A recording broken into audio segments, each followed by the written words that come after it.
Welcome to Make It Happen, where strategy and sanity intersect. I'm your host, Michelle McCullough, the author of 4 books, the owner of 3 businesses, the mom to 2, and the wife to only 1. Since 2013, I've been interviewing top guests in high performance and happiness with the side of marketing sprinkled in. I'm committed to helping busy leaders and entrepreneurs grow thriving careers without sacrificing a meaningful personal life. And we'll have a little fun too.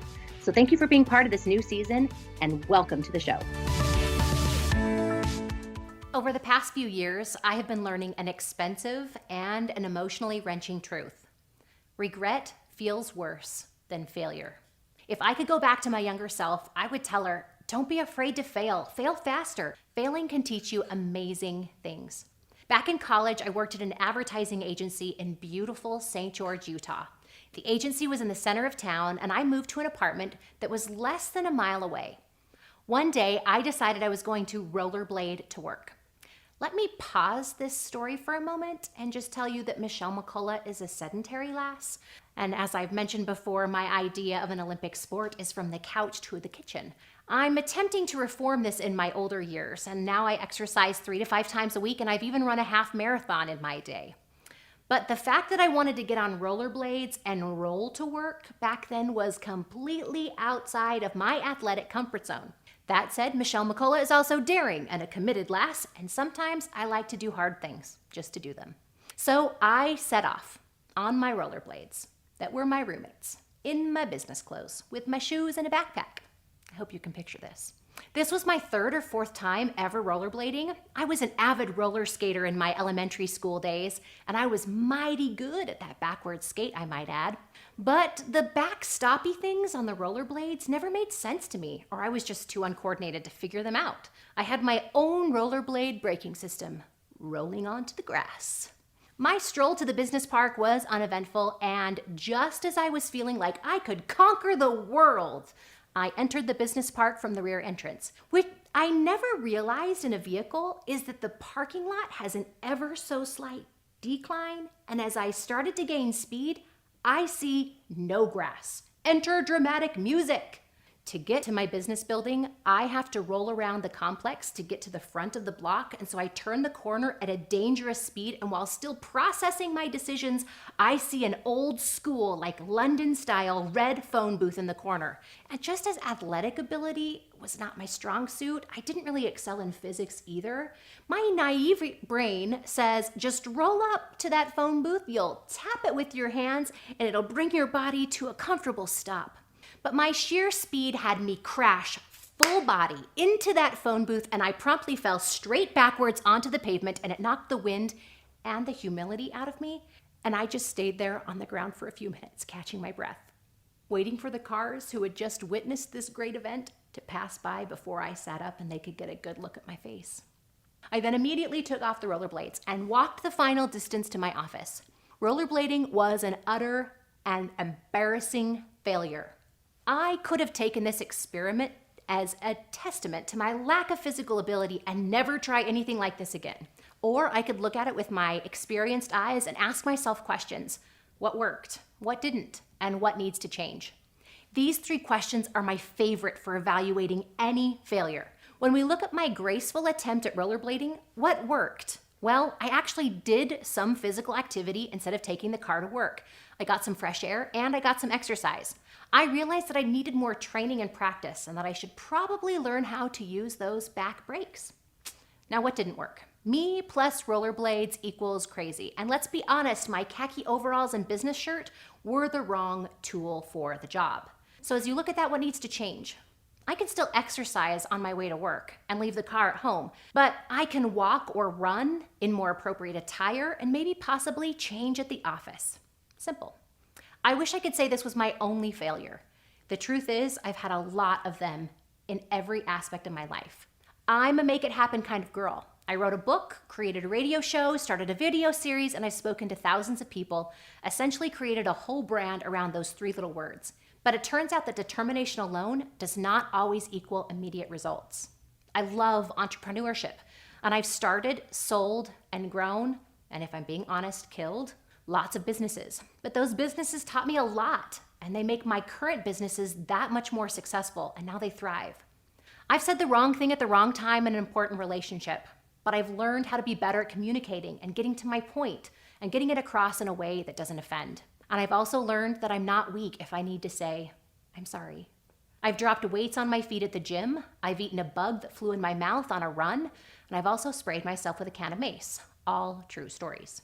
But I have learned that I can exercise without injuring myself, which is a plus. I've spent money on multiple marketing outlets. And yet, when I've asked myself these 3 powerful questions, I can start to evaluate my message better. I critically look at the mediums I choose, and I scrutinize my target market to ensure that I really am hitting the correct audience. Here's another great example of my evaluation questions at work. As a marketing and advertising enthusiast, I love when social media came to the playing field. It gave me fun ways to connect with old friends, and it also gave me new outlets to promote my customers. But when things were really new, I didn't like that some companies were hitting the jackpot while others were just bobbing along. And I didn't like that the answers that some companies were giving me were that they were just lucky. So I set out to create a simple yet effective social media plan for businesses. I used my own social media accounts as test cases. And I tried different accounts and tweets and posts and Facebook, and I tried different links, and I tried different times of day, and I tried different types of content. Some weeks we saw great returns on our engagement. Followers improved and our traffic to our website, and we even got a greater conversion on our events and our sales. Some weeks just flatlined. But every week, success or failure, I asked myself those 3 questions and refined my results. I was also really conscious of the fact that most of my clients were small businesses and even solo entrepreneurs. Without a big budget or a big team, they couldn't afford to spend all day online and still get the rest of their work done.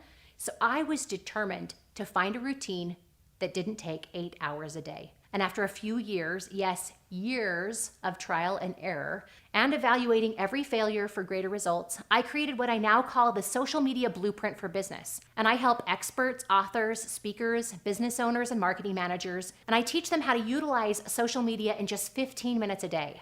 Sure, there are other programs and systems out there, but this one is tried and true for my own businesses and my clients. Those questions refined me and made my system better. Those questions work in every aspect of life.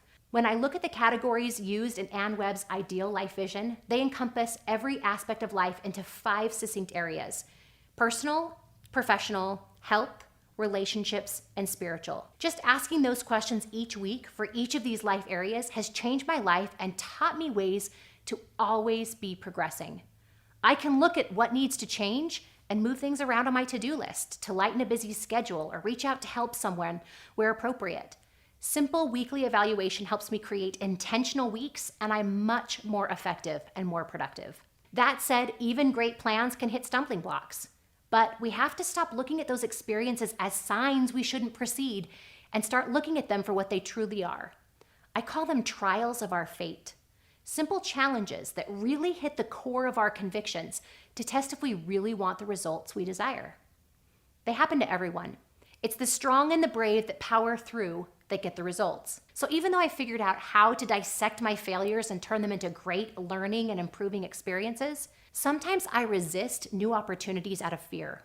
I've delayed book deals, relationships, employee compliments, meaningful conversations with my husband, all because I was too scared of the outcome. And then in the end, I missed big paychecks, opportunities to improve relationships because the timing changed, and I missed opportunities to boost the self-esteem of others because I censored. This year, specifically, I lost speaking engagements, coaching clients, and promotional deals with major media because I was scared about putting myself out there. I was worried I wasn't healthy enough or too inexperienced, or that people would just think I was plain old lame.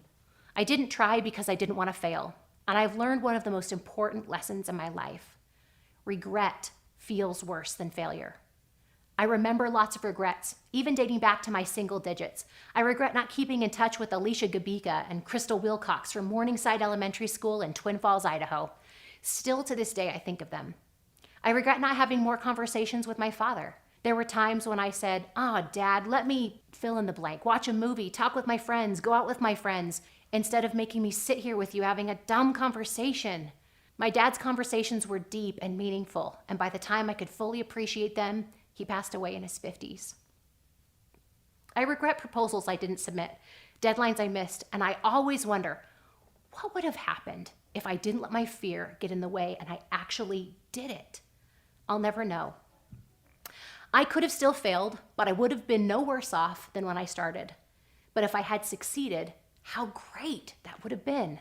I regret opportunities I was handed to share uplifting messages and simple compliments with strangers and loved ones. I still remember those opportunities and wish I could change them. At least if I try and fail, I can say that I did that. I tried. At least if I fail, I can say that I learned a way not to do something. I love the oft-quoted, "I have not failed, I have just found 10,000 ways that won't work," from Thomas Edison, a man who, if he had given up and not persisted through the trial of his fate, it would have changed our life significantly. What do you need to try 9,999 more times so you can succeed? I don't want that to sound overwhelming, but I want you to start thinking about your failures in a new way. Instead of fearing them, we need to embrace them and jump on the opportunity to learn. The good news is we can also learn from other people's failures. One of my favorite principles in Jack Canfield's book, The Success Principles, is success leaves clues. The truth is, failure does too.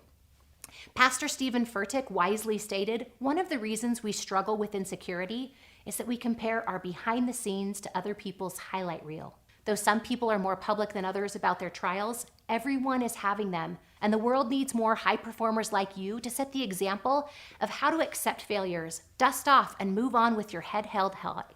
Whether you face a business failure or a divorce, a missed opportunity, a lost sale, a fumbled business presentation, or even all of the above, own it, learn from it, and envision a successful future, and then go make it happen. Thank you so much for listening to today's show. I'm truly honored you listened and even to the very end. If you'd like more details about today's guests or to see the show notes, go to speakmichelle.com/podcasts. That's podcasts with an S. And make sure you subscribe so you can be notified of when our next episode drops. Until we meet again, make it happen.